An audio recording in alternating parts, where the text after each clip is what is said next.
Hey, what's up, good people? DJ D-phlo here, and today we'll be reviewing the Pioneer XDJ1000mk2 multiplayer. If you are new to my channel, welcome. Here we speak all things DJs. Remember to share, like, follow, and subscribe for more content. Before we jump onto the MK2, let's have a look at the predecessor, which is the MK1, and see what possible upgrades Pioneer has introduced in the MK2, which would make the two players different. The Mark 1 version was introduced by Pioneer in November of 2014, and then 2 years later, in September of 2016, the Mark 2 was introduced. Both these players are the exact same size and dimension. However, the MK1 weighs 3.3 kilograms and the MK2 comes in at 3.7 kilograms. Both players accept the exact same file formats, except that the MK2 version also accepts ALAC, FLAC, and has an iOS version of Rekordbox that plays MP3 and AAC only. Both players have a 7-inch full-color touchscreen display. The Mark 1's firmware is a little bit older. It runs on version 1.13 and the Mark 2 runs on version 1.44. Let's do a quick 360 of the actual deck and see what it looks like up front and personal. Here we have the two players side by side. So the left-hand side we have your MK1 and the right-hand side we have the MK2. So just by glance, you can see a few minor details that have changed, especially with the layout of the actual decks. Number one, the MK2 has a menu option that is not on the MK1 version. The actual finish of the deck, the MK2 has a matte black finish, very nice touch to it here, but it still has that glossy finish on the actual display as well as on the jog wheel, whereas the MK1 has a more glossy finish overall and a matte black finish on the actual jog wheel. The screens on here might look a little bit different, or the one might look a little bit bigger, which is the MK2, but I assure you they are both 7-inch. Okay, let's have a look at some of the accessories that come with the player when you purchase it.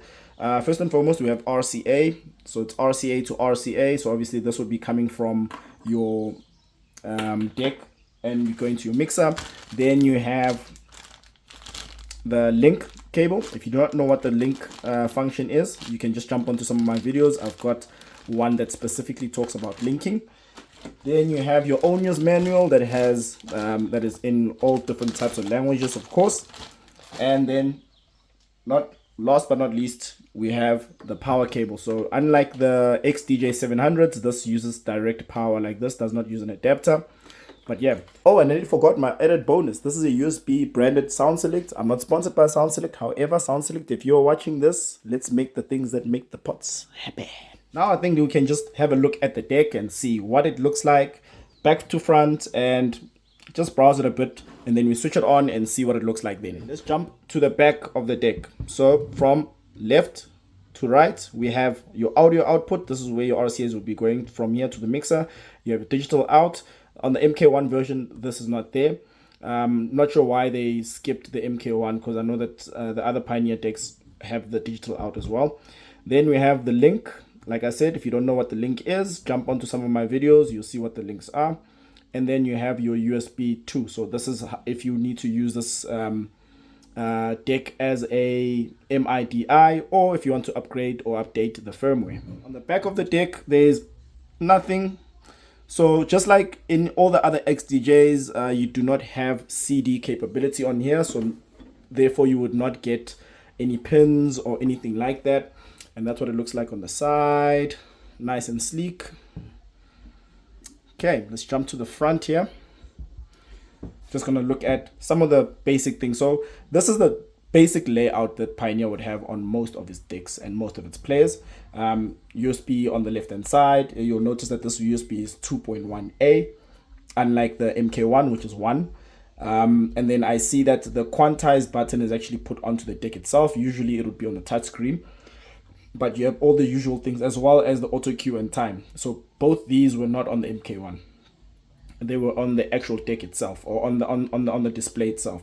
Then you have your loop section over here, reverse direction, or direction if you want to play it reverse or you play it forward. Don't know why you're not playing backwards, but yeah.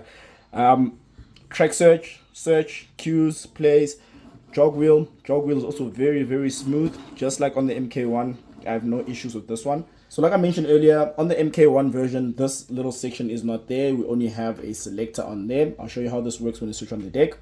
And then we have your vinyl speed adjust. You have your jog mode, which is either you can play it vinyl or normal. And then you have your tempo range, and then you have your master tempo, as well as your tempo adjust over here.